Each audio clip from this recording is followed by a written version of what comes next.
misalkan pendidikan gizi, jadi waktu semester sebelumnya teman-teman kan sudah belajar ya mengenai pendidikan gizi, di mana untuk sasarannya itu adalah kelompok dan juga publik kayak gitu. Kelompok di mana kelompok itu kan kategorinya sama ya. Misalkan kalian sebagai mahasiswa kayak gitu. Jadi secara karakteristik umur itu masih mendekati kayak gitu ya. Mungkin 18, 19, 20 kayak gitu. Terus misalkan jurusan apa kayak gitu. Jadi masih di bawah naungan fakultas yang sama misalkan atau universitas yang sama kayak gitu masuknya adalah kelompok. Sedangkan kalau publik itu lebih heterogen secara umur, secara strata ekonomi, sosial. Nah, itu lebih lebih heterogen gitu ya. Jadi kita akan membahas di sini mengenai konsep konseling gizi berdasarkan sasarannya, berdasarkan bagaimana kita sebagai konselor bersikap kayak gitu ya kepada audiens kita atau kepada klien kita kayak gitu ya. Kalau audiens kan kalau kita melakukan pendidikan gizi ya, kalau secara individu kita memposisikan sasaran kita adalah klien atau pasien kita kalau misalkan sedang rawat inap kayak gitu ya. Oke, sebelum kita mulai, kita berdoa dulu dalam menurut keyakinan masing-masing dimulai.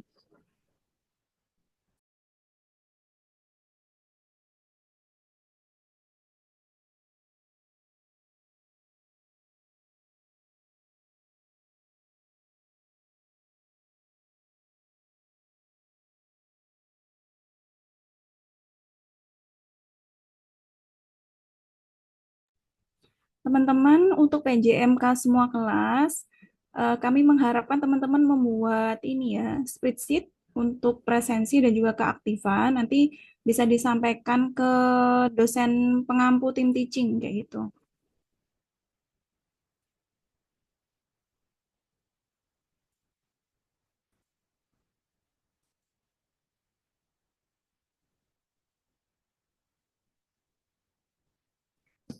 Sudah terlihat?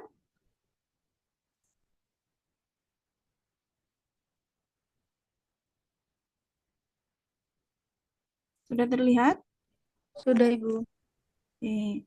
Jadi ini adalah tujuan pembelajaran kita ya. Jadi yang pertama, mahasiswa mampu memahami konsep atau pengertian dari konseling gizi dan mampu membedakan konseling gizi dengan intervensi gizi lainnya. Gitu ya. Kemarin teman-teman sudah belajar mengenai PSG ya. Jadi kita ada ABCD, ABCD kayak gitu ya. Kita assessmentnya itu ada dari antropometri, dari biokimia, dari klinikal, dari dietary. Kayak gitu. Sedangkan kalau kita di masyarakat ataupun di individu, ketika kita memberikan konseling, nah itu ada ADIME ya, ada ADIME, assessment, diagnose, intervensi, monitoring, dan juga evaluasi. Jadi sama prosesnya itu sama ya, assessment sampai monitoring evaluasi untuk individu ataupun masyarakat. Cuma instrumen yang digunakan itu pasti berbeda ya, gitu ya. Terus yang kedua di sini, jadi mahasiswa mampu memahami tujuan dari intervensi gizi itu seperti apa. Oke. Selanjutnya memahami etika dasar dalam melakukan konseling gizi. Jadi beda ya teman-teman kalau misalkan oh nih ada temanku datang kita ngobrol kayak gitu.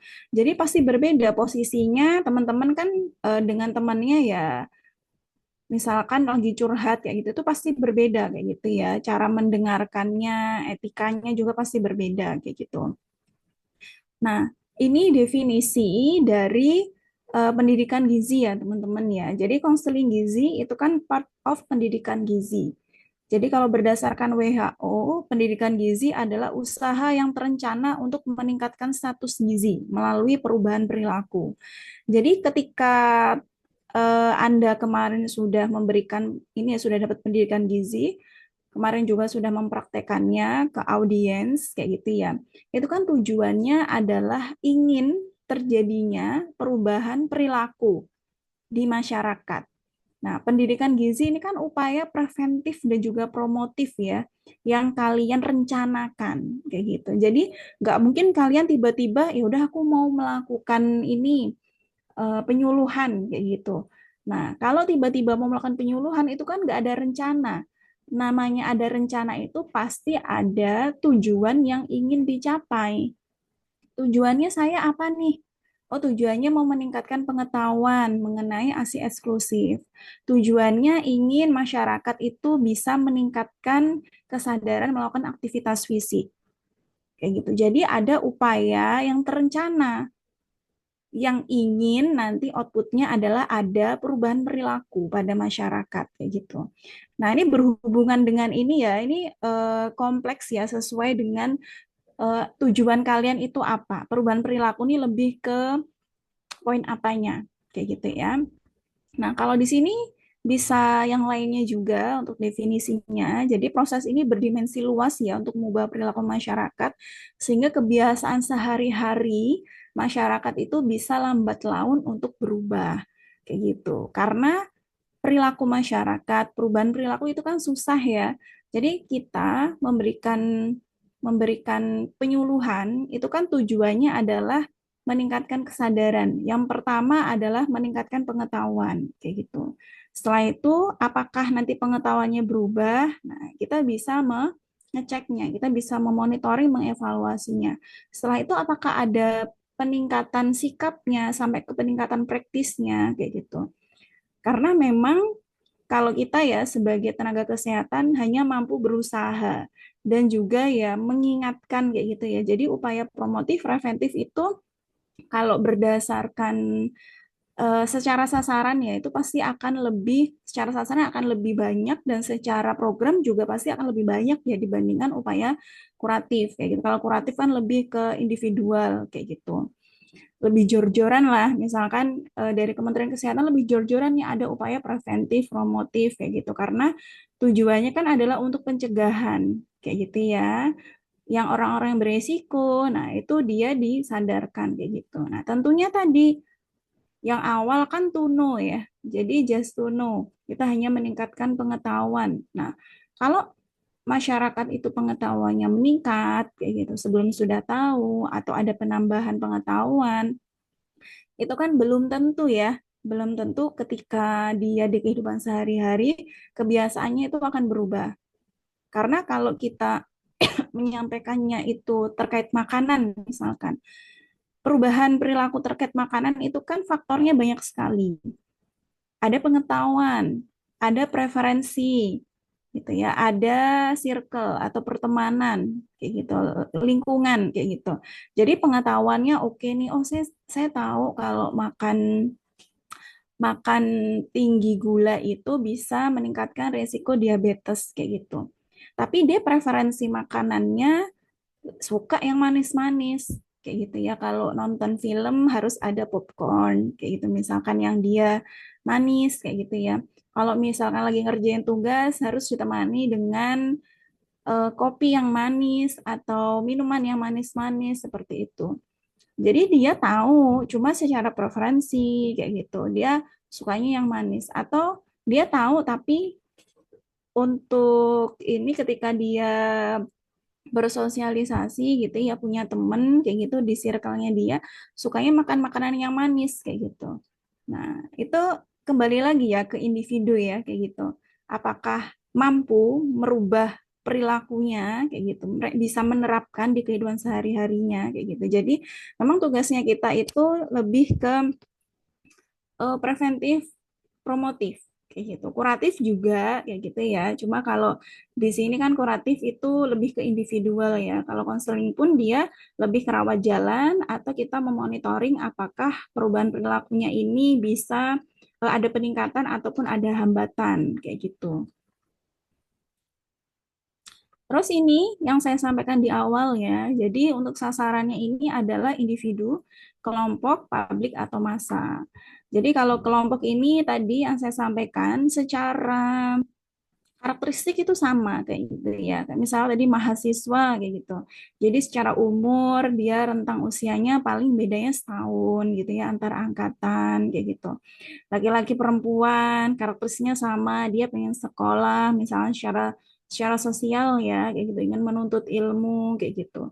Jadi sama kayak gitu ya. Tentunya ketika kita memberikan topik kayak gitu ke kelompok kayak gitu, kita harus mengetahui karakteristiknya gitu ya, masalahnya seperti apa. Oh, ini remaja, remaja dengan masalahnya tuh apa saja nih, kayak gitu. Oh, dia masalahnya ke body image. Oh, masalahnya mengenai stres, tekanan akademik dan lain-lain, kualitas tidur dan lain-lain kayak gitu.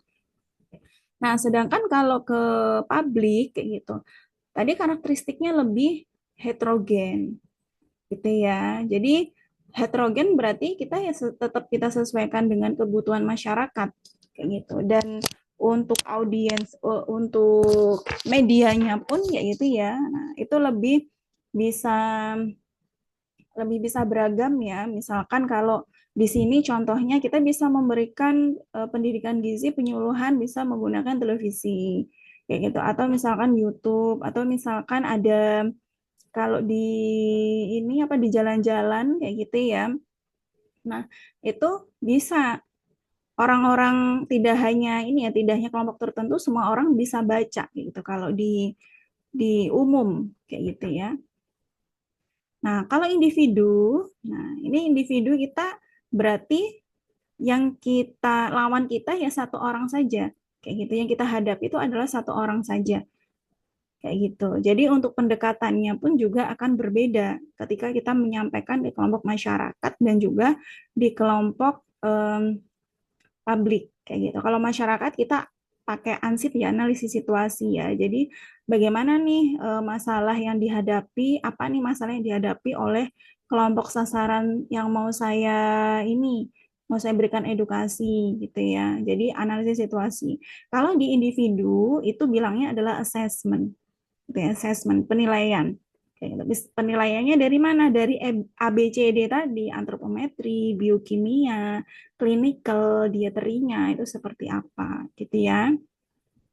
Nah, tadi kalau pendidikan gizi, nah itu kan ada beberapa sasaran ya, individu, massa, dan juga publik ya, kayak gitu. Nah, sedangkan kalau konseling gizi ini lebih ke satu orang, gitu ya. Karena di sini sama sebenarnya tujuannya adalah perbaikan perbaikan apa tadi perilaku ya kayak gitu, perubahan perilaku kayak gitu, tapi dia lebih fokusnya ke satu orang kayak gitu ya. Nah di sini proses komunikasinya itu harus dua arah antara konselor kita sebagai konselor ya kayak gitu dan juga klien kita kayak gitu. Nah tujuannya membantu klien kita itu supaya mengenali atau mengatasi masalah gizi, makanya ada assessment dulu. Kayak gitu. Kalau antropometri, nah itu kan dari pengukuran ya. Pengukuran biokimia, dari data biokimia, klinikal juga dari data klinikal. Kayak gitu. Kalau dieteri bisa kita tanyakan selain kita melakukan recall gitu ya, recall ya. Kita bisa menanyakan kira-kira kesulitannya apa nih gitu. Jadi sebenarnya A, B, C, D itu kan nggak cukup ya, ada E kayak gitu, ekologi. Jadi bagaimana orang itu dia bersosial misalkan, apakah ada kaitannya keadaannya dia sekarang dengan lingkungan gitu. Jadi ketika kita ngobrol ya dengan klien kita, komunikasi itu lebih dua arah, jangan lebih kita yang ngomong. Karena di konseling itu kita lebih baik menggali sebenarnya masalah dari klienku itu apa sih kayak gitu. Jadi ada kalanya kita berbicara, ada kalanya kita lebih banyak mendengarkan. Kayak gitu. Nah, kita kan diberikan dua telinga ya. Jadi memang tujuannya lebih baik mendengarkan. Keluhan klien itu seperti apa, masalahnya seperti apa. Karena bisa jadi klien tuh sebenarnya sudah tahu masalahnya tuh apa. Cuma biasanya ya kalau kita kan datang ke apa namanya ke konselor kayak gitu ya, atau orang yang punya kompetensi kayak gitu ya memberikan solusi gitu. Sebenarnya kita akan mencari-cari ya. Kita sebagai klien itu biasanya kita akan mencari-cari sebenarnya masalahku nih apa sih kayak gitu. Nah, saking banyaknya kita searching gitu ya, searching di dunia maya kayak gitu. Banyak sekali hal yang harus kita lakukan, bingung. Akhirnya mendiagnosa dirinya sendiri kayak gitu. Nah, makanya kita datang ke orang yang kompeten ini adalah supaya memang kita tahu sebenarnya masalah kita tuh seperti apa dan upaya yang harus dilakukan itu apa kayak gitu. Jadi kadang kita sudah datang, klien tuh udah datang sudah over information ya kayak gitu, sudah terlalu banyak informasi yang mereka dapatkan kayak gitu dari sosial media kayak gitu. Nah, sedangkan kalau dari Persagi 2010, konseling gizi itu adalah pendekatan yang digunakan dalam asuhan gizi untuk menolong individu dan keluarga, kayak gitu ya. Jadi sebenarnya ini kan secara sasaran itu ke individu. Hanya saja ketika kita di rumah sakit, kayak gitu ya, atau misalkan memang sasaran kita adalah lansia, perlu adanya support system gitu. Ketika kita berkomunikasi, kadang kan kalau sama lansia atau kalau dan juga orang sakit, kadang klien kita kan tidak bisa menerima informasi dengan baik gitu ya. Karena di akhir ketika kita sudah memberikan informasi, kita meminta klien kita itu untuk menyampaikan kembali saran kita tadi apa, yang harus dilakukan tuh apa gitu ya. Jadi nggak cuma stop kamu harus melakukan ini kayak gitu. Terus kliennya cuma mantuk-mantuk gitu nggak cukup. Jadi kita mencoba memberikan klien itu waktu untuk menyampaikan kembali nih tadi apa Ibu, Bapak yang harus Bapak Ibu lakukan untuk selanjutnya apa kayak gitu. Nah, kalau untuk ke lansia, ke orang sakit tentu karena tadi ya keterbatasan kemampuan kayak gitu untuk menerima informasi kayak gitu karena keadaan kayak gitu. Makanya kita perlu keluarga, gitu ya, perlu keluarga support sistemnya untuk menerima informasi itu kayak gitu. Dan tentunya untuk membantu perubahan perilaku ketika di rumah gitu, gitu ya. Nah, setelah konseling diharapkan individu dan keluarga mampu mengambil langkah-langkah untuk mengatasi masalah gizi termasuk perubahan pola makan serta pemecahan masalah. Kalau untuk konseling, jadi kalau konseling itu kita meminta ini ya, sebentar ya.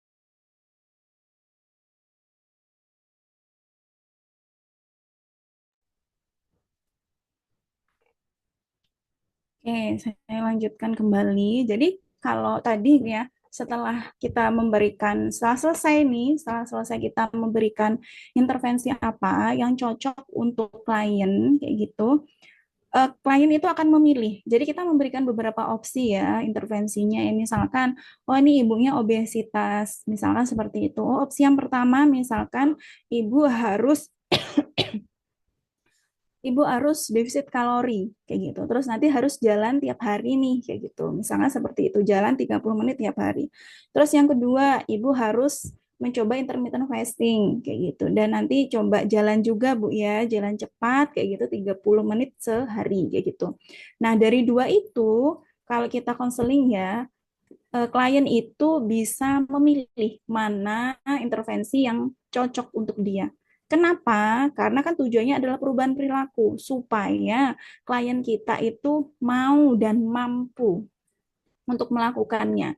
Kalau misalkan kita yang menentukan kayak gitu ya, kalau kita menentukan biasanya itu si kliennya itu akan nggak 100% kayak gitu ya, secara effortnya, semangatnya itu untuk melakukan apa namanya intervensi tadi kayak gitu. Jadi konseling itu dia secara posisi itu sama ya, konselor sama pasien itu sama posisinya horizontal. Sedangkan kalau konsultasi itu posisi konselor itu lebih tinggi kayak gitu. Jadi konselor itu punya hak gitu ya untuk menentukan mana yang cocok untuk si klien. Tapi kalau konseling kayak gitu, jadi kliennya diminta untuk memilih kayak gitu ya. Jadi kita sebagai konselor itu memberikan alternatif ya gitu, nggak cuma satu intervensi aja kayak gitu yang bisa dilakukan oleh klien kayak gitu. Jadi bisa pilih salah satu sesuai dengan kemampuan. Tadi ya tujuannya adalah mau dan mampu untuk melakukan supaya tadi terjadi perubahan perilaku gitu ya. Terus selanjutnya, jadi ini coba teman-teman perhatikan kedua gambar ini. Kira-kira yang jadi konselor ini siapa dari dua gambar ini? Dari ini deh, siapa yang jadi konselornya? Yang kiri, mana? Yang pakai baju biru, Ibu. Ya baju biru. Terus yang kanan, apa? Yang siapa? Yang pakai masker, Ibu. Yang pakai baju putih. Ya, pakai baju putih. Jadi di sini untuk posisinya kita lihat ya, sebenarnya nggak harus dia ini ya berhadap-hadapan gitu, nggak. Duduk di samping juga nggak masalah kayak gitu. Yang penting dua konselor dan juga kliennya itu nyaman gitu ya. Karena di sini ibunya membawa bayi kayak gitu. Kalau pas suatu konseling si kliennya itu membawa anak gitu ya. Kalau misalkan anaknya nangis, sebagai konselor, kita memberikan kesempatan untuk ibunya untuk menenangkan. Kayak gitu. Jadi pas waktu anaknya nangis kayak gitu ya, kita memberikan bantuan.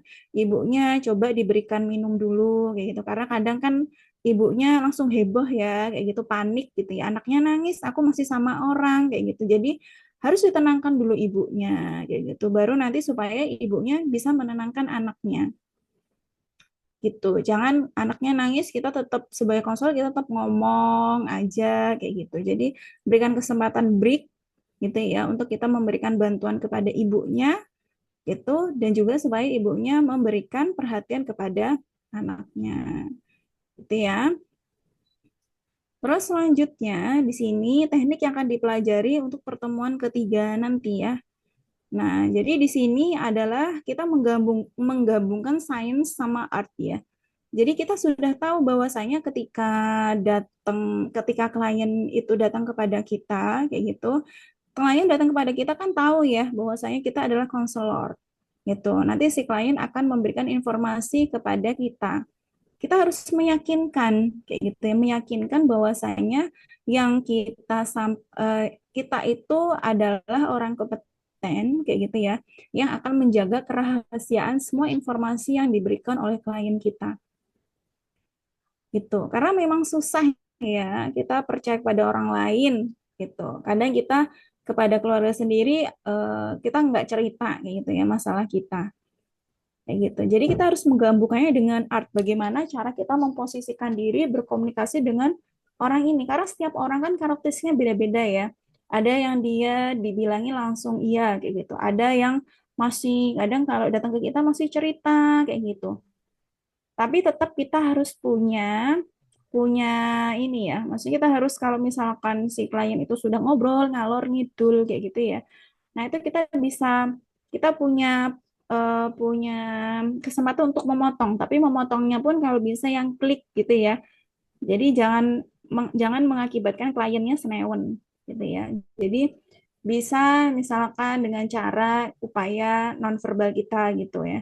Bapak maaf, Ibu maaf kayak gitu misalkan. Jadi ada ungkapan nonverbal misalnya tangan kita menyentuh tangan ibunya kayak gitu ya supaya ibunya nggak berbicara lebih panjang kayak gitu. Atau kalau sama yang beda gender bisa langsung di stop mungkin tapi tetap kita harus melihat kondisi kayak gitu ya terus kita menyampaikan permohonan maaf kita kayak gitu jadi nggak hanya kita melibatkan sains saja kayak gitu, tapi juga ada kesenian bagaimana cara kita berkomunikasi dengan orang lain. Nah, teman-teman kan sudah punya dasar nih, sudah mendapatkan ilmu komunikasi, gitu ya, sudah pernah mempraktekkan pendidikan gizi, di mana teman-teman sudah ya insya Allah mahir ya dalam berkomunikasi di publik kayak gitu. Memang agak berbeda ketika berkomunikasi di publik maupun individu kayak gitu. Tapi teman-teman sudah punya dasarnya kayak gitu. Jadi tinggal mengolahnya bagaimana. Nah, nanti yang dipraktekkan waktu Anda nanti melakukan konseling kayak gitu. Kemarin sudah disampaikan ada beberapa sasaran ya ketika melakukan konseling kayak gitu. Pendekatannya juga berbeda. Nah, itu keseniannya seperti itu. Gitu ya. Nah, tujuan konseling adalah yang pertama membantu klien mengidentifikasi dan menganalisis masalah klien serta memberikan alternatif pemecahan masalah. Ini tadi sudah saya sampaikan sedikit ya. Jadi mereka datang sebenarnya sudah banyak informasi yang mereka dapatkan. Mereka bingung gitu ya, kliennya bingung. Makanya kita menyampaikan, oh masalahnya ini Bu, kayak gitu. Sesuai dengan yang disebutkan oleh klien tadi gitu. Jadi kita menganalisisnya, kita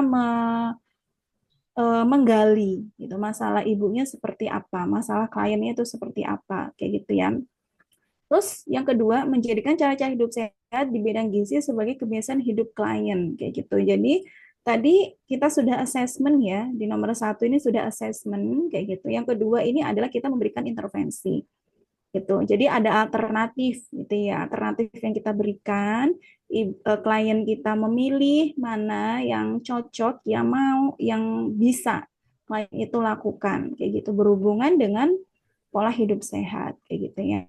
Terus meningkatkan pengetahuan dan kemampuan individu ataupun kelompok keluarga ya terhadap gizi, kayak gitu. Jadi tadi kalau misalkan di awal kita kan sudah memberikan intervensi. Intervensinya itu berupa apa? Intervensinya itu yang utama adalah pas waktu kita melakukan konseling itu kan intervensinya adalah pengetahuan. Kita memberikan pengetahuan.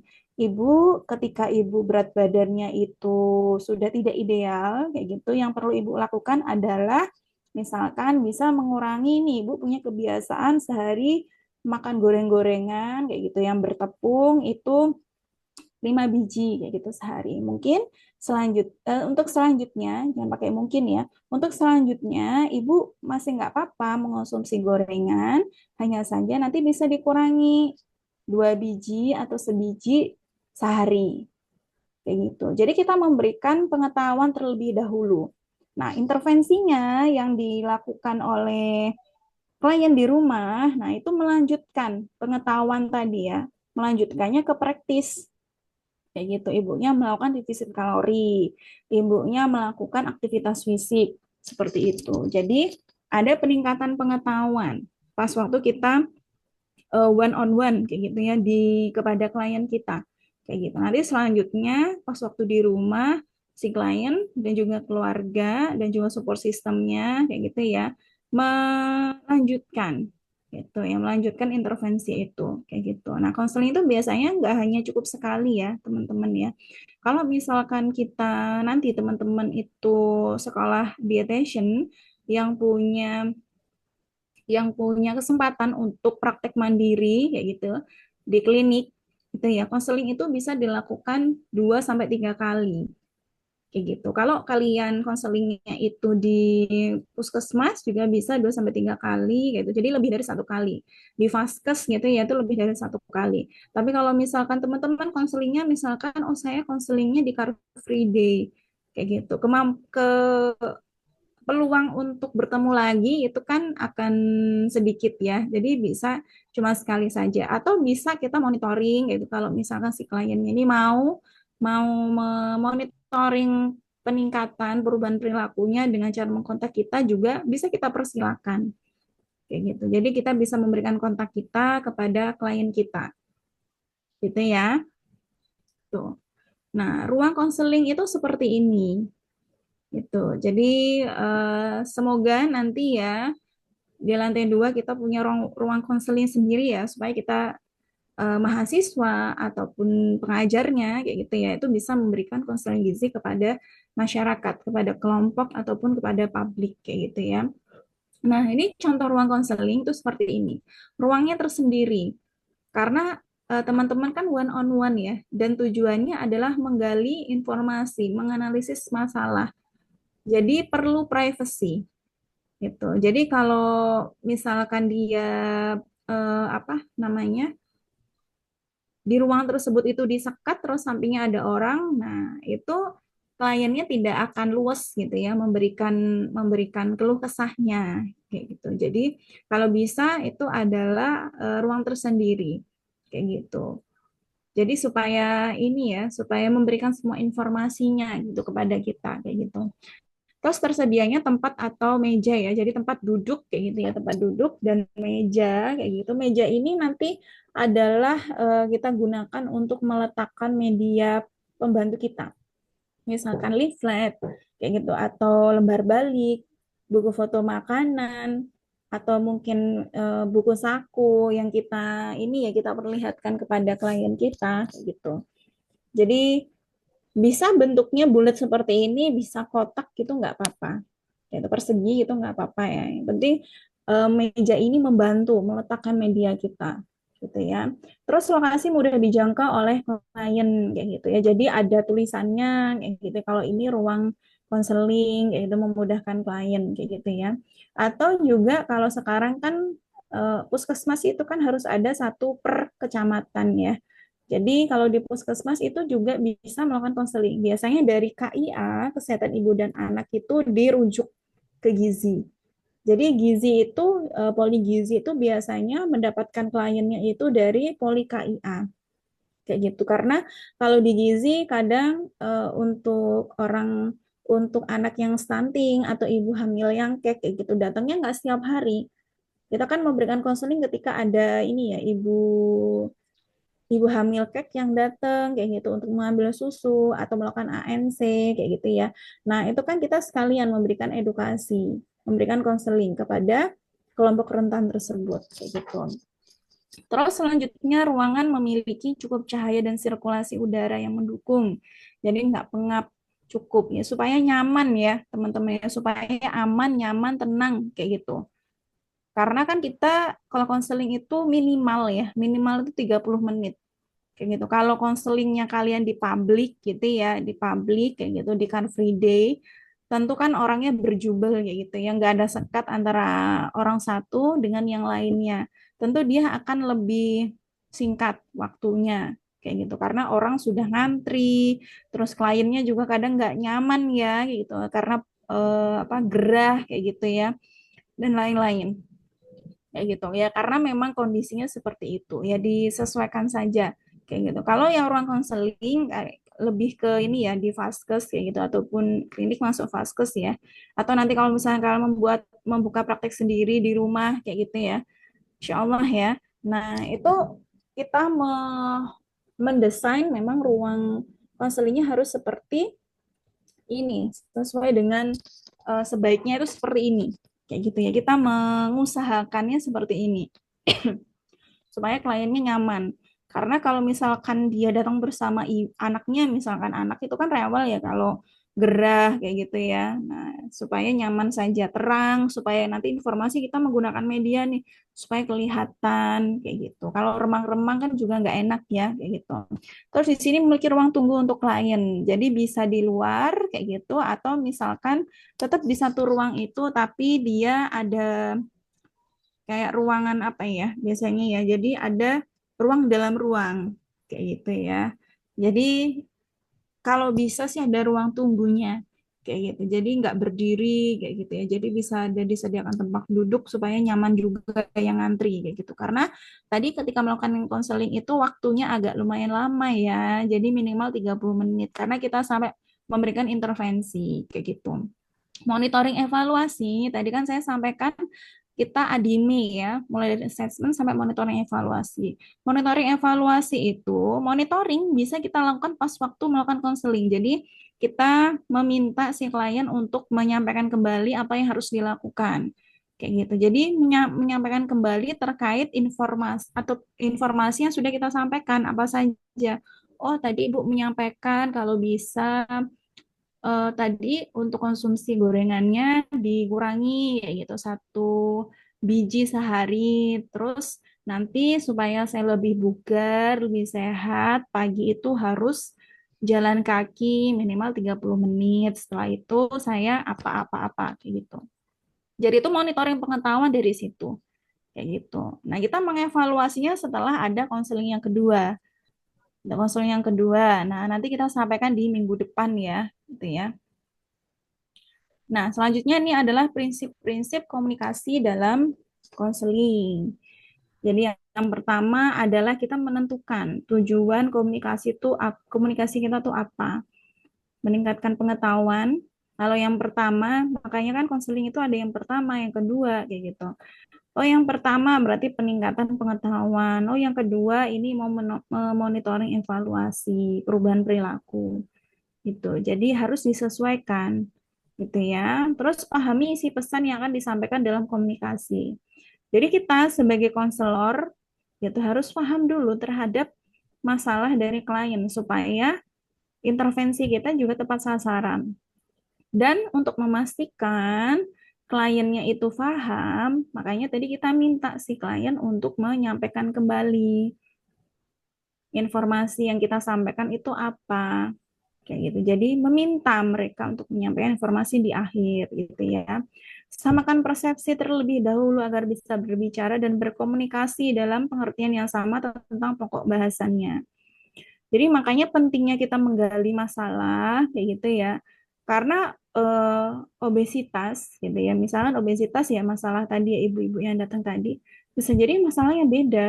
Oh, saya obesitasnya itu karena saya sering konsumsi ini nih Bu kayak gitu. Obat yang memberikan perubahan hormon kayak gitu.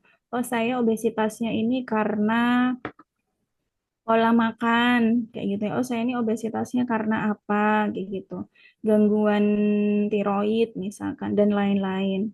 Nah, ini kan kita harus tahu dulu masalahnya supaya informasi intervensi ya, intervensi yang kita berikan itu ya sesuai dengan masalah sasaran kita kayak gitu. Dan tadi jadi ada artnya. Udah ada artnya ketika kita berbicara, ketika kita melakukan pendekatan. Nah, itu harus kita sesuaikan dengan karakteristik orangnya, gitu ya. Gunakan komunikasi verbal atau non-verbal. Non-verbal, verbal itu contohnya apa? Coba, ada yang mau menyampaikan kalau kita komunikasi verbal itu seperti apa, non-verbal itu seperti apa? Coba, ya, ada yang mau bantu?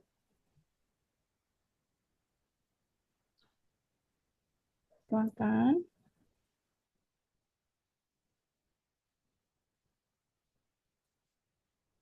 Aku izin menjawab. Apa? Kalau komunikasi Siapa yang ini? Naila Ibu. Monggo Mbak Naila. Untuk yang komunikasi verbal itu bisa dengan kata-kata atau lisan Ibu. Mm. Jadi menyampaikan pesannya lewat lisan. Kalau yang nonverbal itu bisa ekspresi wajah atau tubuh atau gerakan tangan. Oke, benar ya. Jadi kalau benar ya, makasih Mbak Naila. Jadi kalau verbal itu ucapan, kayak gitu ya. Ucapan itu nggak hanya ini ya, ya udah kata-kata aja kayak gitu. Makanya kita pakai science gitu ya. Cara komunikasi yang baik gimana kayak gitu.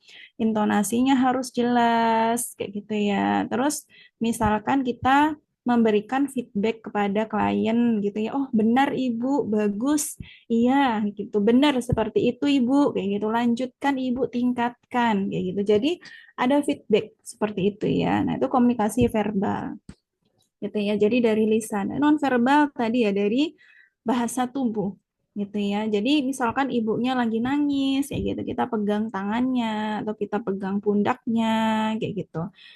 Atau misalkan kita senyum, kita mengangguk-ngangguk kayak gitu. Kita mengamati, mendengarkan itu biasanya kan kontak mata. Itu upaya nonverbal kita gitu ya. Terus yang selanjutnya, gunakan alat bantu atau media tadi. Bisa apapun yang kalian punya, gitu ya. Makanya biasanya di puskesmas itu kan mahasiswa yang PKL diminta untuk buat nih, kayak gitu ya, membuat media-media kayak gitu supaya untuk melengkapi media yang digunakan untuk konseling, kayak gitu di Vaskes, kayak gitu. Nah, kalian juga kalau misalkan kemarin punya ini ya, punya banyak sekali media waktu pendidikan gizi bisa dikumpulkan kayak gitu ya, yang kalian buat sendiri gitu ya. Oh ini saya, oh ini ada ini nih penyakit diabetes mellitus kayak gitu ya. Oh ini bisa saya gunakan untuk media nanti memberikan edukasi, memberikan konseling ke orang yang diabetes kayak gitu. Jadi memudahkan gitu ya, memudahkan kita ketika memberikan informasi. Bisa juga nanti setelah selesai klien itu bisa membawa media kita ya, kalau leaflet ya, kalau yang brosur juga masih oke ya. Biasanya kita kan menggandakan ya kalau leaflet brosur kayak gitu menggandakan. Tapi ada yang memang medianya itu ya hanya ada di situ nggak boleh diberikan ke klien kayak gitu ya. Terus selanjutnya berikan informasi secukupnya, tidak berlebihan atau tidak kurang sesuai situasinya. Kayak gitu. Makanya kita ada konseling pertama, kedua, ketiga, dan selanjutnya kayak gitu. Itu disesuaikan sama masalahnya. Jangan misalkan, oh ini kliennya datang dengan masalah ternyata diabetes obesitasnya itu karena dia preferensi makanannya suka manis kayak gitu ya. Terus kita memberikan informasi ibu nanti ini ya, misalnya jauhi teman-teman yang suka makan kayak gitu ya. Nah itu kan nggak nyambung kayak gitu. Jadi kita harus menyesuaikan dengan masalah yang dialami oleh klien kita secukupnya, nggak melebih-lebihkan gitu. Kalau misalkan si kliennya itu nambahi masalahnya ini gitu, boleh kita sampaikan lagi upayanya apa kayak gitu. Jadi sesuai aja sama informasi yang disampaikan oleh klien. Jangan mengurang-urangi, jangan melebih-lebihkan. Takutnya nanti si klien kita malah juga over ini ya. Tadi sudah over information dan juga akhirnya dia panik harus melakukan eh, penurunan berat badan kayak gitu. Oh ini mau ketemu lagi sama ibunya, ibunya tadi si konselornya memberikan harus harus melakukan ini banyak banget kayak gitu. Padahal masalahnya cuma A aja yang diberikan A sampai sampai E. Nah, ini nanti bisa membuat klien kita nggak datang lagi. Kita susah untuk melakukan monef gitu ya. Nah, ini konselor gizi. Jadi teman-teman nanti S1 kayak gitu ya. S1 kan nanti ada profesinya ya, kayak gitu. Ada nutritionist, ada dietitian kayak gitu. Dua-duanya punya kompetensi untuk memberikan konseling gitu kepada klien. Kayak gitu. Tinggal teman-teman menambahkan soft skill aja. Oh, saya mau nih ikut pelatihan terkait komunikasi. Oh, saya mau ikut pelatihan mengenai PMBA, pemberian makan bayi dan anak kayak gitu. Jadi di situ pelatihan itu mengajarkan kita bagaimana berkomunikasi dengan si ibu bayi balita ketika ada masalah mengenai pemberian makan. Oh, saya mau ikut pelatihan konselor ASI kayak gitu. Nanti kalau misalkan ada masalah menyusui kayak gitu, saya bisa memberikan intervensi kayak gitu ya, informasi yang sesuai dengan masalah ibu kayak gitu. Jadi ada peningkatan soft skill dan juga hard skill gitu ya. Jadi di sini teman-teman punya kompetensi. Makanya di S1 ini teman-teman harus memanfaatkan waktu ya untuk meningkatkan tadi keahlian, kompetensi kalian. Gitu ya. Oke, selanjutnya fungsi konselor adalah yang pertama adalah pemimpin proses konseling gitu. Jadi teman-teman klien datang kayak gitu. Jadi kalian kan punya tahapan-tahapan ya. Nanti kita ada di TM ketiga kayak gitu ya. Tahapannya bagaimana memposisikan klien kita supaya nyaman kayak gitu ya. Jadi nggak hanya datang, oh ibu, monggo, gimana bu masalahnya kayak gitu. Jadi kan nggak langsung gitu ya. Jadi ya harus pendekatan dulu, gimana tanya nama, gitu. Misalkan dari mana, kayak gitu. Jauh nggak bu dari sini, kayak gitu. Tapi ya tadi jangan panjang-panjang basa-basinya. Gitu. Basa-basi itu penting ya di awal ya kayak gitu. Jadi memang itu tahapannya seperti itu ya, ada perkenalan terlebih dahulu. Jadi nggak langsung Ibu datang gimana Bu? Masalahnya apa Bu? Gitu. Oh oke Bu, kita harus melakukan ini kayak gitu. Nah itu kan nanti akhirnya ibunya kliennya itu tidak memberikan informasi dan kita punya punya ini ya punya boundaries kayak gitu ya ketika gali masalah si klien kayak gitu ya. Terus ini tadi yang saya sampaikan melakukan ADIME ya, assessment, diagnosa gizi, intervensi, monitoring. Jadi setelah kita mengakses A, B, C, D, E tadi ya, nah kita mendiagnos ibunya sebenarnya punya masalah apa. Terus kita memberikan intervensi, memberikan ini konseling, terus memberikan tadi intervensi mengenai perubahan perilaku ketika nanti sudah di rumah, kayak gitu. Memonitoring, tadi monitoring pengetahuan, kayak gitu. Ibunya diminta untuk mengulangi lagi yang disampaikan oleh konselor, kayak gitu ya, dan melakukan evaluasi ketika kliennya datang kembali, gitu ya. Terus ini adalah beberapa metode komunikasi. Jadi ini kita sesuaikan dengan skill dan juga tujuannya kayak gitu. Kalau counseling ya di sini kan banyak sekali ya teaching, advising, discussing dan lain-lain gitu. Kalau counseling di sini adalah untuk memberikan pemahaman kepada yang lain gitu, terhadap informasi yang sudah kita berikan gitu. Atau memberikan kepada pemahaman kepada kita sebagai konselor karena kita kan mendengarkan. Jadi ketika konseling itu kan mendengarkan tadi dua arah ya. Ketika kita ngomong, kliennya mendengarkan. Ketika kliennya ngomong, konselornya yang mendengarkan, kayak gitu ya. Terus yang kedua to help them move toward making change. Kayak gitu. Jadi nanti ada perubahan perilaku. Jadi kita membantu gitu. Kita hanya membantu ya kayak gitu. Membantu supaya ada perubahan perilaku gitu. Makanya tadi kalau misalkan kita datang yang kedua kita mengevaluasi loh kok nggak ada perubahan perilaku gitu ya. Kita bisa menggali informasi sebenarnya kesusahannya ketika melakukan intervensi itu apa kayak gitu. Misalkan ternyata ibu saya gorengan itu nggak bisa dikurangi bu gitu karena kalau saya di kantor itu per orang dapat 5 misalnya gitu ya. Jadi sudah disuguhi bu di meja kayak gitu mau nggak mau harus dimakan misalkan seperti itu. Jadi saya nggak bisa nih Bu, kayak gitu. Terus kalau jalan, oh saya berangkatnya pagi Bu, kayak gitu. Kalau saya jalan kaki tuh paling ya 10 menit sudah ngos-ngosan Bu, kayak gitu. Dan itu dilakukannya tuh 2 kali seminggu aja Bu, nggak bisa saya tiap hari Bu. Gitu. Jadi kita tahu hambatannya itu apa, gitu ya. Oh ya nggak apa-apa Bu, ini gorengannya mungkin nanti bisa disampaikan kepada temennya, gitu ya. Kalau oh ini saya ingin ingin lebih sehat gitu. Jadi saya nggak apa-apa tetap makan gorengan tapi dikurangi atau gorengannya dibungkus saja Bu nanti bisa diberikan gitu ya bisa dibagikan gitu atau diberikan ke teman. Jadi Ibu beli makanan, sudah beli makan sendiri atau bawa bekal kayak gitu ya. Jadi makanannya tadi yang gorengan bisa diberikan ke orang lain. Gitu, dibagikan ke orang yang mau gitu ya, bukan membuat orang lain jadi nggak sehat ya kayak gitu.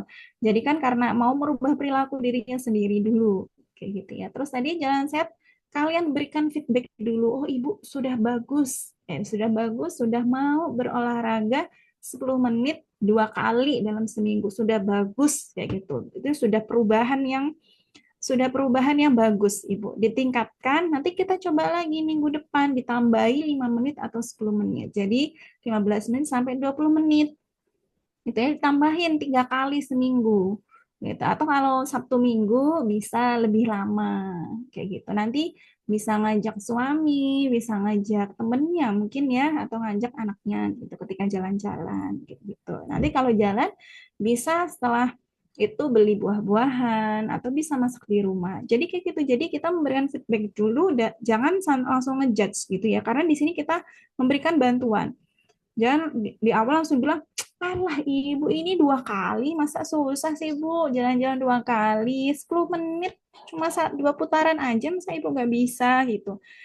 Jangan seperti itu. Nanti tadi ada boundariesnya. Jadi ibunya akan stop, akan membatasi membatasi informasi yang diberikan. Kayak gitu. Jadi kita berikan feedback perbaikan dari pola hidup sehat ibunya dulu. Kayak gitu. Jadi kalau setiap ada perubahan, nah kita memberikan feedback yang bagus dulu kepada ibunya. Baru kita ya sedikit-sedikit memberikan tadi ya peningkatan intervensi kayak gitu kepada klien kita. Gitu ya. Terus selanjutnya, ini syarat konselor yang baik harus memiliki keahlian. Itu kalian sudah punya keahlian mulai dari semester awal, sudah diberikan ilmu komunikasi, sudah diberikan strategi pendidikan gizi, sudah diberikan pendidikan gizi, sudah diberikan dietetika juga kayak gitu ya. Jadi keilmuan semuanya tadi mata mata kuliah semuanya itu dia akan menguatkan keahlian kamu, keahlian Anda ketika memberikan konseling di individu atau memberikan pendidikan di masyarakat kayak gitu ya. Nah, ini perbedaan di sini ya. Ada yang tadi ketika memberikan konseling ke klien kayak gitu ya harus dipatuhi. Ada yang mendengarkan dulu. Kira-kira masalahnya kenapa sih kok belum bisa melakukan intervensi yang tadi sudah disarankan kayak gitu. Jadi kalian punya keahlian, meningkatkan harus harus selalu meningkatkan kompetensi ya. Tadi soft skill, hard skill harus diasah.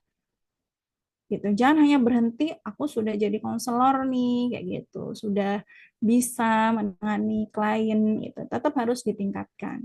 Tuh ya. Terus yang kedua penampilannya menarik kayak gitu. Menariknya tuh ya kita rapi kayak gitu ya, wangi kayak gitu. Karena kan kita ngobrol ya Mbak ya.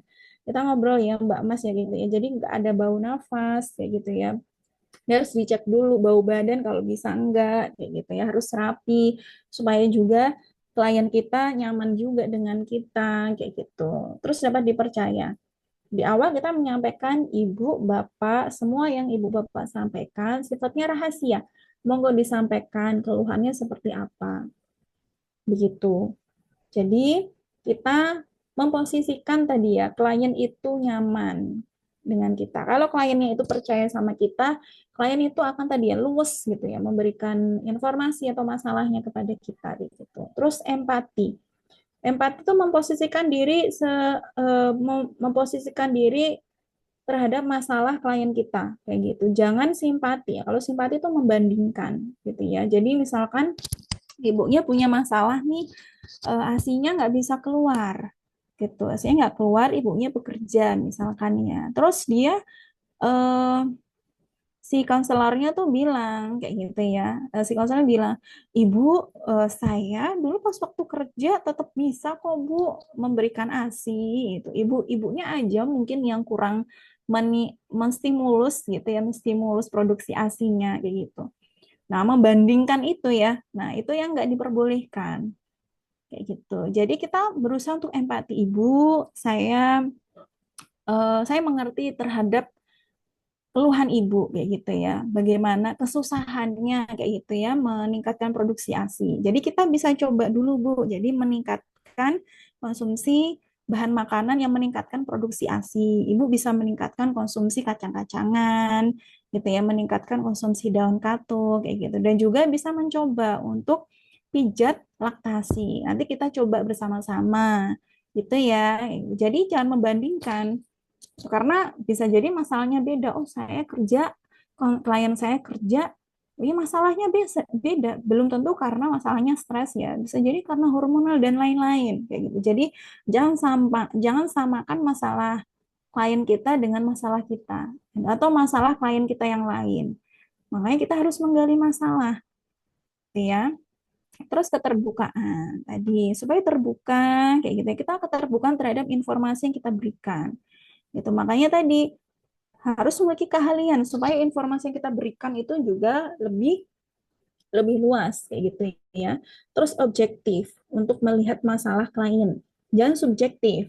Kayak tadi yang membandingkan itu sudah subjektif. Jadi melihat sisi dari kliennya itu seperti apa, masalah klien seperti apa. Kompeten kayak gitu ya. Jadi kalian punya kompetensi, kemampuan kayak gitu. Terus memiliki kesadaran dan pemahaman tentang diri. Jadi bisa memposisikan diri sebagai konselor. Saya di sini membantu orang lain, gitu ya, membantu orang lain untuk perubahan perilaku, kayak gitu ya. Yang saya perlu lakukan adalah mendengarkan, menggali masalahnya terlebih dahulu supaya saya menemukan intervensi yang sesuai dengan masalah klien saya gitu. Jadi harus punya kesadaran juga ya gitu. Jadi jangan kita banyak ngomongnya kayak gitu. Jadi harus mendengarkan terlebih dahulu kayak gitu. Oke, nah ini hal-hal yang mungkin dirasakan saat pasien pasien itu klien ya saat melakukan konseling ya. Jadi mereka datang ada yang takut, ada yang cemas sama masalahnya kayak gitu. Ada yang nggak berdaya, di sini yang nggak berdaya, merasa dia menderita, bingung sama masalahnya. Makanya datang ke kita supaya tahu ya, supaya nggak takut lagi sama masalah yang dialaminya kayak gitu. Karena ya itu kita harus menenangkan dulu. Makanya tadi ya tempatnya itu kalau bisa harus tersendiri supaya kliennya itu bisa nyaman gitu, supaya bisa bercerita. Kalau kliennya nggak nyaman tadi akan kesulitan menceritakan masalahnya kepada kita. Itu ya. Terus ini yang dibutuhkan saat pasien saat konseling kayak gitu ya. Jadi tadi didengarkan dan dimengerti. Tadi ada empati. Jadi oh saya mengerti Ibu terkait hal yang Ibu lalui kayak gitu. Jadi kita berusaha untuk mendengarkan dan kita menyampaikannya secara verbal. Boleh sambil kita nyentuh tangan ibunya gitu atau bisa sambil angguk-angguk kayak gitu ya ibu saya mengerti kondisi ibu yang ibu lalui kayak gitu terus memiliki peluang untuk bercerita Jadi tadi memberikan kenyamanan, akhirnya pasien, klien kita tuh bisa bercerita gitu. Kalau misalkan klien kita datang dengan menangis, gitu ya, itu kita menenangkan diri terlebih dahulu. Jangan kita jangan kita ini ya langsung praktekkan step-step konseling kayak gitu ya. Ibunya datang masuk nangis kayak gitu. Perkenalan diri dulu ya, enggak ya. Posisikan ibunya klien kita nyaman dulu, gitu. Berikan bantuan dulu, dikasih tisu, ditenangkan, diberikan air kayak gitu. Terus kita punya jeda waktu misalkan sampai ibunya tenang kayak gitu. Nah, step-step konseling kan nanti akan pelajari minggu depan ya. Jadi kalau ya kita harus memposisikan klien kita lagi bagaimana gitu. Jangan tiba-tiba langsung, oh ibu si kliennya ketuk pintu, ibu selamat pagi ibu, silakan duduk, ibu dari mana Pak? Padahal masih sesembuhkan. Mbak saya kayak gitu misalnya seperti itu ya. Jadi jangan tiba-tiba langsung ini ya, mempraktekkan step-step konseling gitu ya, harus melihat kondisi dari klien kita seperti apa gitu ya. Terus mendapatkan informasi. Nah, tadi kita memberikan informasi. Jadi yang dibutuhkan klien adalah mendapatkan informasi yang tepat dengan masalah mereka. Gitu. Karena tadi pasien itu klien itu datang sebenarnya sudah searching-searching ya, apalagi zaman sekarang kan zaman teknologi yang open ya kayak gitu ya. Jadi open akses semuanya kayak gitu. Jadi mereka sebenarnya sudah searching lah kayak gitu. Datang ke kita tuh sudah kadang adu informasi ya. Gitu ya, datang datang ke kita kadang adu informasi, Bu. Menurut ini seperti ini. Jadi saya harus bagaimana, Bu? Kayak gitu. Jadi kita harus perjelas bahwasanya yang klien itu lakukan harus sesuai dengan referensi, kayak gitu. Harus sesuai dengan inilah sesuai dengan dasar dari orang yang kompeten kayak gitu. Jangan jangan berdasarkan yang katanya ini, katanya itu kayak gitu. Makanya buktikan kalian itu kompeten gitu ya. Terus yang keempat, merasa mampu untuk bertahan, berubah, beradaptasi dengan keadaan. Jadi ketika klien kita itu ini tadi ya menyampaikan masalahnya kayak gitu ya. Nah, itu kita memberikan dukungan gitu ya kepada ibunya gitu ya. Saya yakin ibu pasti bisa kayak gitu ya untuk makan gorengan satu aja gitu sehari. Saya yakin ibu pasti bisa gitu ya melakukan olahraga 15 menit dulu Bu ya selama 3 kali seminggu kayak gitu. Jadi berikan support gitu ya, kepada klien kita kayak gitu ya.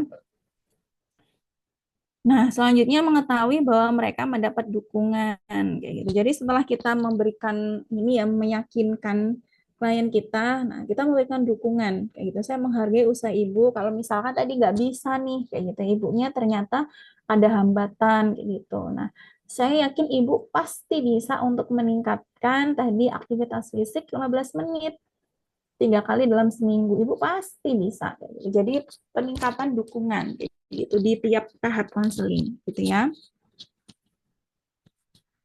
Oke, ini selanjutnya etika dalam konseling kayak gitu. Jadi yang pertama memberikan informasi yang akurat dapat dipercaya kepada klien. Nah, tadi kita sudah ada bantuan ya media kayak gitu. Tentunya media yang kita berikan gitu kepada klien itu ya berdasarkan dengan sumber yang akurat. Gitu yang kita sampaikan juga ada dasarnya gitu ya, jangan ikut-ikutan kayak klien katanya A katanya B ya, sesuai dengan keilmuan kita gitu ya. Terus yang kedua menjaga kerahasiaan informasi klien gitu. Jadi kadang kita gibahin gitu ya, atau kalau misalkan nggak nyebut nama sebenarnya oke ya, kalau kita mau sharing atau minta pendapat dari konselor yang lainnya, atau misalkan ketika yang datang itu adalah masalahnya adalah dia susah menyusui, terus kita konsultasi nih ke konselor ASI, nah itu nggak apa-apa tanpa menyebutkan identitas gitu ya. Tapi tetap kita harus tadi menjaga kerahasiaan informasi klien. Terus yang ketiga, menghargai hak klien untuk menentukan keputusan. Jadi tadi kita sudah memberikan alternatifnya. Dari alternatifnya apa? Oh, ibu yang pertama defisit kalori dan juga aktivitas fisik. Yang ketiga, ibunya harus intermittent fasting dulu, Bu. Kayak gitu. Habis itu tetap olahraga. Jadi kita menghargai keputusan klien kita. Oh, saya mampunya nih, Mbak, gitu, mampunya yang ini defisit kalori dulu, Mbak ya, kayak gitu. Ya, kita harus menghargai. Karena si klien kan yang tahu ya kondisi posisi mereka tuh di mana, kayak gitu. Kemampuan mereka itu seperti apa. Terus yang keempat, mengutamakan kepentingan klien, kayak gitu. Jadi misalkan nih kita ibunya ternyata buru-buru kayak gitu ya. Sebenarnya konselingnya belum selesai kayak gitu ya, nggak apa-apa, dipersilakan, nanti disampaikan lagi, ibu bisa datang lagi bu, kayak gitu. Kalau misalkan mau lanjut itu ya, karena tadi kita belum selesai, bisa lanjut nanti siang, ibu datang lagi, atau bisa besok, atau nanti bisa, atau ibunya bisa menghubungi saya gitu, by WA atau bisa telepon kalau saya juga sama-sama senggang gitu bu ya, gitu. Jadi tetap menghargai mengutamakan kepentingan dari klien gitu ya.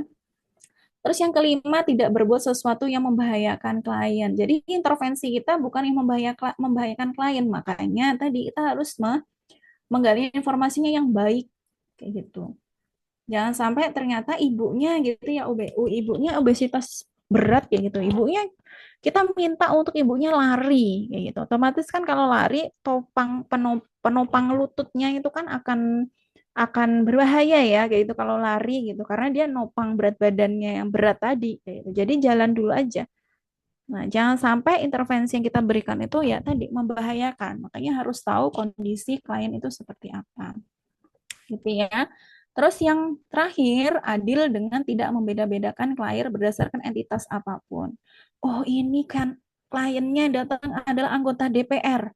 Oh, saya harus ini, harus berhati-hati ngomongnya, harus ramah tamah kayak gitu ya, harus memberikan bantuan kayak gitu, harus ada snacknya di meja kayak gitu. Terus yang satunya datang, oh ini Pak RT nih yang datang kayak gitu, terus nggak usah lah, biasa aja kayak gitu, nggak boleh seperti itu, karena kita tadi apa, kita adalah orang yang kompeten gitu ya, jadi kita harus all out gitu terhadap klien, terhadap orang yang di depan kita yang kita hadapi. Untuk karena tadi kita adalah orang kompeten yang tahu yang ini ya, kita punya keahlian kayak gitu. Jadi kita bisa memposisikan diri kita gitu di hadapan klien kita gitu ya. Nah, itu etikanya ketika kita melakukan konseling. Nah, ini contoh ya, teman-teman ya, contoh hasil konseling dan juga peningkatan pengetahuan kayak gitu ya, melakukan pendidikan kesehatan. Ini ada beberapa di sini yang disampaikan kayak gitu. Jadi ini ada eh, monitoring pengetahuannya, ini adalah melakukan pre post test. Ini ada dari penelitian kayak gitu ya, penelitiannya dosen kayak gitu. Nah, di sini pretestnya itu rata-rata nilainya adalah 57. Rata-rata semua responden ya. Ini ada peningkatan setelah diberikan edukasi terkait pencegahan perilaku obesitas kayak gitu. Jadi kita butuh melakukan monitoring gitu ya untuk melihat apakah ada perubahan pengetahuan atau perubahan perilaku. Jadi kalau misalkan tadi mau memonitoring, mengevaluasi perubahan perilaku, di konseling kedua kita bisa melakukan recall. Jadi pas waktu konseling pertama kan kita melakukan recall nih dietary kayak gitu. Oh, ini ternyata dieterinya prosentase kecukupannya berdasarkan kebutuhan ibunya itu misalkan dia masih berlebih nih gitu. Di konsul yang kedua kita cek lagi gitu ya, recall-nya seperti apa gitu. Oh, ini sudah mendekati mau normal nih untuk persentase kecukupannya. Gitu. Jadi kita bisa monitoring prakteknya, praktek konsumsi makanannya itu dari recall gitu ya. Oke, dari sini ada yang mau ditanyakan? Ada yang mau ditanyakan dari Mbak-Mbak Mbak Mas kelas FGH ini? Monggo, silakan.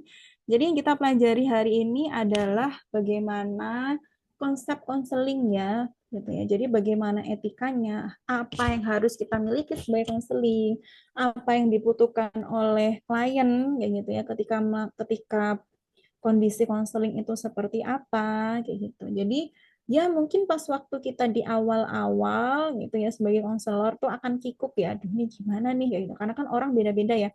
aduh gimana nih bapaknya, kok bapaknya yang ngomong terus-terusan ya, aduh aku nggak bisa nyetop kayak gitu ya. Jadi ya itu akan semakin kita sering gitu ya melakukan konseling, kita akan punya ini punya apa namanya punya kesempatan ya, punya kliknya itu ketika motong orang itu gimana kayak gitu. Jadi ada juga yang ini keahlian ya, kalau misalnya motong itu dengan cara kita bilang oh iya iya iya kayak gitu. Jadi semakin kita bersuara kayak gitu biasanya orang itu nggak akan melanjutkan kayak gitu. Jadi kita bilang agak keras kayak gitu.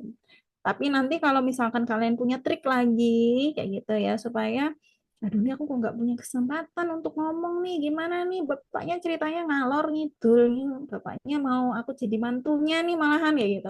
Terus nanti kalian akan menemui pokoknya hal-hal yang di luar ekspektasi kalian kayak gitu. Tetap pasang muka yang ramah, menyenangkan gitu ya, jangan cemberut kayak gitu. Nanti kalau cemberut ya kalau kalian memang jutek ya, kalau sebagai konselor ya jangan jangan jutek lah gitu ya. Oke, Mbak Cindy bagaimana Mbak Cindy? Iya Ibu, sebelumnya terima kasih atas kesempatannya. Saya izin bertanya. Jadi seperti yang telah Ibu jelaskan sebelumnya ya, bahwa tujuan utama dari konseling gizi ini itu tentunya adalah untuk mengharapkan adanya perubahan perilaku klien melalui peningkatan kesadaran. Tapi gimana konteksnya kalau semisal kliennya ini tuh udah cukup menerima banyak edukasi dan motivasi, tapi ternyata itu semua tuh belum kuat untuk mendorong perubahan perilaku karena ada bagian dalam diri kliennya itu yang masih dalam tahap denial atau menyangkal. Nah, itu gimana kita sebagai konselor itu menanganinya? Sebenarnya terima kasih, Bu. Oke. Banyak ya hal seperti itu terjadi ya. Jadi kadang klien itu akan pindah-pindah. Oh, saya nggak cocok nih dengan konselor ini, gitu. Oh, saya sudah mendapatkan informasi yang lebih lebih banyak dari orang yang kompeten, kayak gitu. Oh, saya dapat informasi dari dokter Tirta atau misalkan dari siapa gitu ya, yang influencer kayak gitu ya. Terus kadang ya tadi ya adu ide gitu ya dengan kita kayak gitu. Ya nggak apa-apa kita dengarkan kayak gitu. Posisi denial itu kan memang ini ya, kalau bagi klien yang punya masalah itu ya oke-oke aja ya, karena memang tahapannya seperti itu, denial dulu kayak gitu, baru mereka menyadari masalahnya seperti itu kayak gitu. Jadi nggak apa-apa, makanya tadi konseling itu dia terjadinya nggak satu kali Mbak ya, diharapkannya nggak satu kali kayak gitu. Makanya kita nanti ketika sudah memberikan informasi, Ibu sebaiknya ini coba sesuai dengan kemampuannya dulu. Kalau denial, Mbak aku tuh nggak bisa, ya itu. Mbak aku tuh kayaknya obesitasnya masih sehat kayak gini, masih oke-oke aja. Ibu coba ini dilihat hasil biokimianya ini kolesterolnya. Nah, kolesterolnya kalau ini nanti naik lagi, nanti ibunya bisa ngaruh ke jantung. Ibunya ya kita sebenarnya nggak mau menakut-nakuti ya kayak gitu.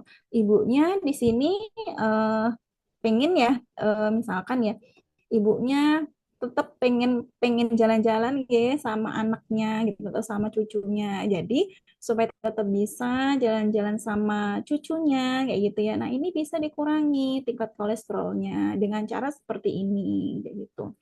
Jadi denial itu ya kita dengarkan dulu aja kayak gitu.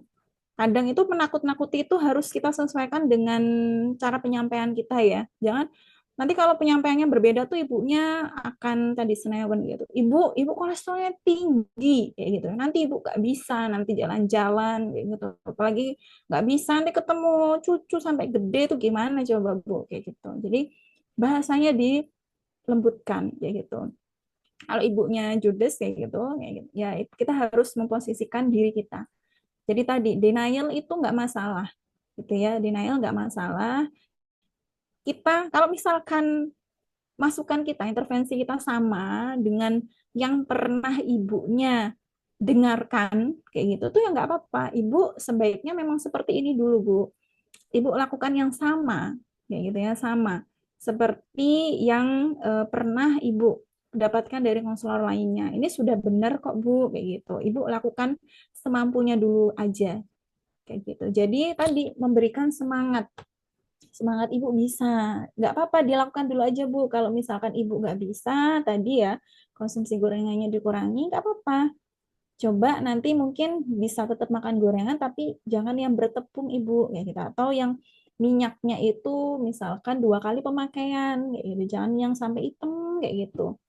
Ibunya buat sendiri aja gorengannya, jangan beli gitu ya. Jadi denial itu tadi nggak masalah karena ibunya merasa kalau misalkan dia obesitas tapi tetap sehat kayak gitu ya atau mungkin karena tadi ya eh, lingkungan itu kan berpengaruh ya gitu ya. Kalau misalkan dia lihat oh orang ini makan gorengan oke kok nggak masalah kok aku kayaknya bermasalah banget ya kayak gitu. Jadi nggak apa-apa ibunya ya udah sesuai sama kemampuan ibunya. Nanti kita datang lagi Bu ya, ibunya datang lagi ke sini kita lihat. Ibunya sudah bisa belum melakukan yang kita putuskan tadi. Kita putuskan bareng Bu ya, kayak gitu yang Ibu mampu dan mau lakukan gitu Mbak ya. Karena tadi karakteristik dari klien yang kita temui pasti akan berbeda-beda gitu. Mbak Cindy ya. Baik Ibu, terima kasih. Oke. Jadi teman-teman, apalagi tadi ya, kalau misalkan di publik kayak gitu ya, bukan di ruang tersendiri kayak gitu, itu kan akan lebih privasinya nggak terjaga kayak gitu ya. Terus juga kadang kalau misalkan duduknya bersebelahan tuh bisa jadi kita kliennya itu ternyata tertarik dengan konselor yang lainnya, akhirnya ngobrol, nggak ngobrolin sama kita kayak gitu. Nah, kalian harus peningkatan keahlian untuk berkomunikasi yang baik itu seperti apa kayak gitu ya nggak apa-apa misalkan sering-sering mohon maaf walaupun kita nggak bersalah gitu ya tapi karena kita mau menghargai klien kita ya Bapak mohon maaf kayak gitu Ibu mohon maaf kita bisa lanjutkan lagi ngobrolnya kayak gitu Bapak jangan ngobrol dulu kita ngobrol sebentar lagi kita lanjutkan lagi boleh ya kayak gitu jadi seperti itu gitu ya memang lika-likunya berkomunikasi seperti itu nggak kayak kita lagi curhat gitu ya sama temen ya. Kalau kita curhat sama temen kan kita ngolok-ngolokin temen kita ya oke-oke aja ya. Kamu sudah dibilangin suruh jangan begadang kayak gitu untuk begadang kan ini dampaknya kayak gitu. Ya, kalau teman kita mah karena deket ya, makanya kita berani gitu. Makanya kadang kalau kita sebagai konselor ini kalau bisa nggak menerima ini saudara kerabat kita takutnya yang kita sampaikan itu tidak didengarkan. Jadi kalau bisa sikap kita profesional dan kalau misalnya tadi keluarga, sahabat, rekan kita bisa kita alihkan ke konselor lainnya kayak gitu. Karena kadang kita kan kalau di rumah orang tua kita juga nggak terlalu dengerin kita ya, gitu ya. Karena kenal sama kita kayak gitu. Jadi bisa dialihkan ke konselor lainnya juga nggak apa-apa. Karena banyak ya kasus yang seperti itu kalau bisa yang menangani adalah orang lain supaya nggak kayak tadi ya akhirnya etika konselingnya jadi nggak dilakukan. Kita sama teman kita pas untuk konseling malah kita marah-marahin. Kamu sudah dibilangin kemarin kayak gitu kayak gini masih juga dilakukan kayak gitu ya. Akhirnya nggak ada keterbukaan kayak gitu. Seperti itu. Oke, ini kita coba ini ya recap kayak gitu ya. Recap dari teman-teman sekalian dari beberapa dari tadi materi yang kita pelajari kayak gitu ya. Monggo nanti bisa dibacakan kayak gitu recapnya ya. Oke, tadi teman-teman sudah belajar mengenai apa itu pendidikan gizi kayak gitu. Teman-teman minta tolong bisa dibedakan pendidikan gizi sesuai dengan sasarannya dan konseling itu berada di posisi yang bagaimana gitu. Monggo silakan ada yang mau menyampaikan.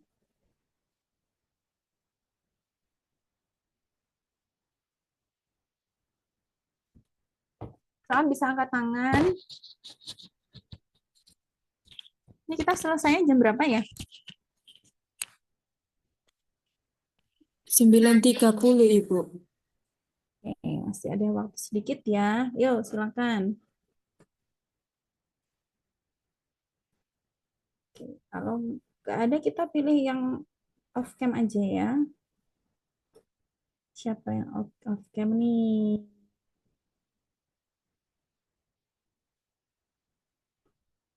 Oh, habis dibilangnya off cam terus on cam semua.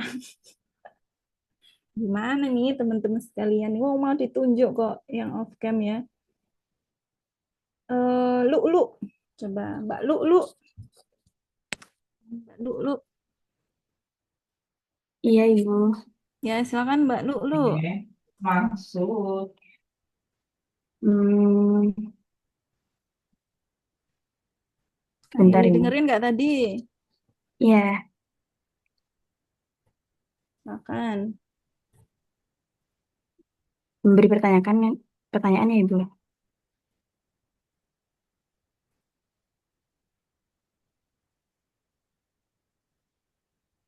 Apa? Gimana? Nah, Mbak Lu. Memberi pertanyaan kan, Ibu? Tadi loh, tadi pertanyaannya apa coba? Siapa yang mau menyampaikan pertanyaan tadi yang saya tanyakan? Mbak Cindy, coba ulangi Mbak Cindy. Tadi gimana Mbak Cindy? Eh, ya, Ibu izin untuk menyampaikan tadi pertanyaannya. Mohon maaf kalau ada salah. Jadi tadi dari Bu Nana itu bertanya apa perbedaan dari pendidikan gizi sama konseling dan juga minta tolong untuk dijelasin pendidikan gizi itu sesuai sasarannya yang tadi ada kelompok individu sama yang massa atau publik. Nah, silakan Mbak Lu Fuadi Atil.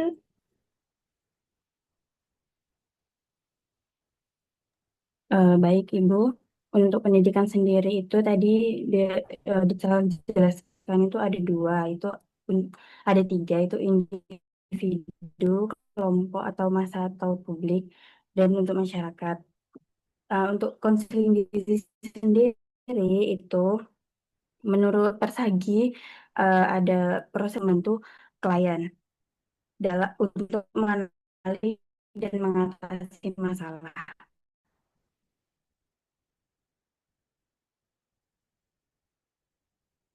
Kemudian mengidentifikasi atau menganalisis masalah. Bisa dengan uh, dengan klien uh, agar konselor itu dapat memiliki pemahaman dan sejalan dengan apa yang dirasakan oleh klien.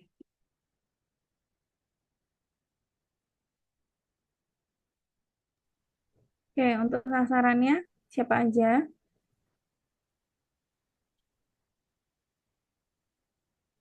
Sasaran bisa ke individu, ke kelompok, massa atau publik. Terus yang konseling gizi posisinya di sasaran yang mana? Bagaimana, Ibu? Konseling gizi posisinya di mana? Untuk konseling gizi sendiri itu sasarannya kepada individu. Oke, terima kasih Mbak Lulu sudah benar ya. Jadi tadi Iya, sasarannya ada tiga, sama-sama, Ibu. individu, masyarakat, kelompok, dan juga publik gitu. Dan konseling gizi itu posisinya adalah di individu gitu ya. Oke, ini semakin banyak yang keluar ya, keluar kelas ya. Padahal tadi sampai 90 nih. Ini minggu ke depan kalau belum selesai jangan keluar dulu ya, teman-teman ya. Ini kan kalian belajar ini ya. Kayak ini kan kelas ya. Gitu ya. Kalau belum selesai ya jangan keluar pintu dulu kayak gitu tanpa izin dari pengajarnya. Itu etika kayak gitu. Kalian kan nanti harus punya etika ya ketika bersosial kayak gitu. Ini kan cara kita untuk bersosialisasi. Cuma tujuan kita sosialisasi hari ini adalah meningkatkan pengetahuan, gitu ya. Gitu. Oke, selanjutnya yang kedua, untuk menjadi seorang konselor, kalian harus bagaimana? Harus punya keahlian apa dan apa sih? Maksudnya syarat jadi konselor itu harus bagaimana? Kayak gitu. Oke, ada yang mau raise hand dulu? Oke, Mbak Siska, silakan. Oke, baik. Baik, terima kasih atas kesempatannya, Ibu. Jadi untuk syarat menjadi konselor sendiri, menurut penjelasan Ibu tadi, dia harus memiliki expertness atau keahliannya di bidangnya.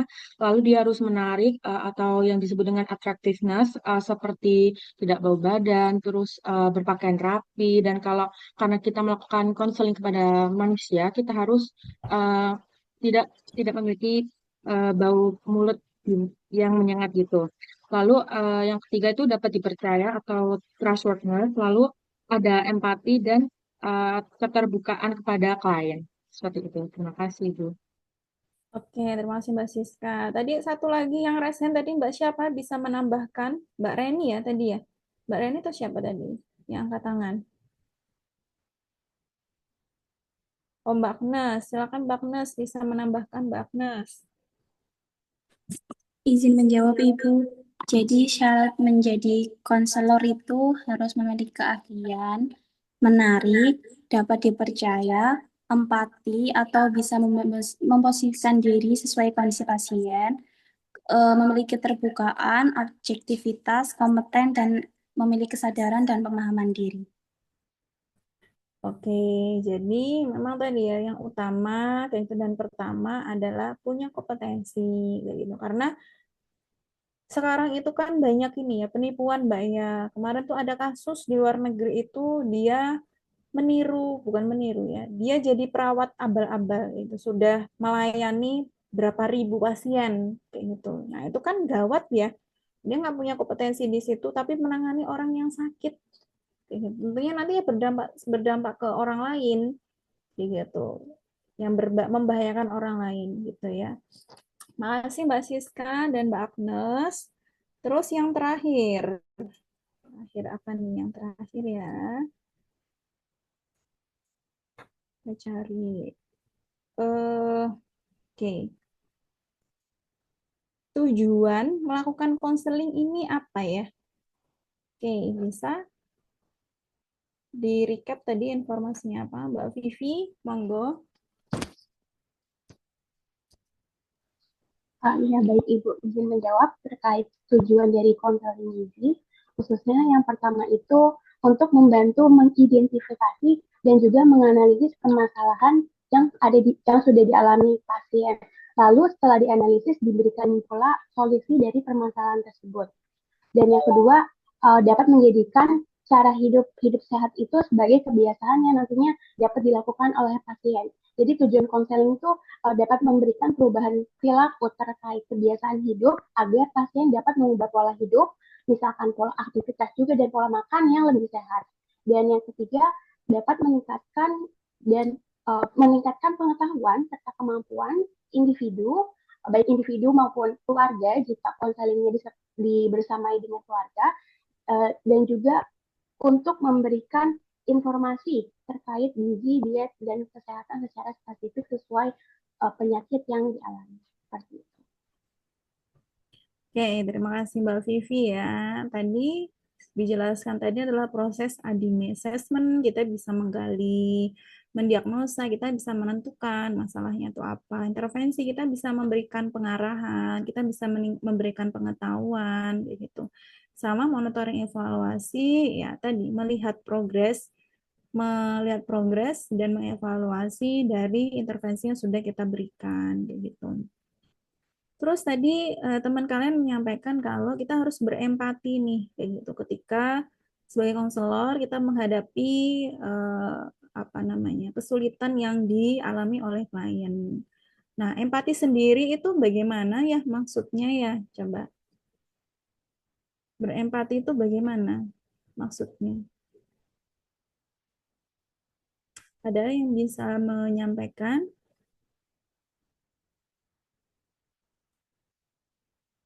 Kalau nggak ada, kita cari yang off cam. Siapa nih yang off cam?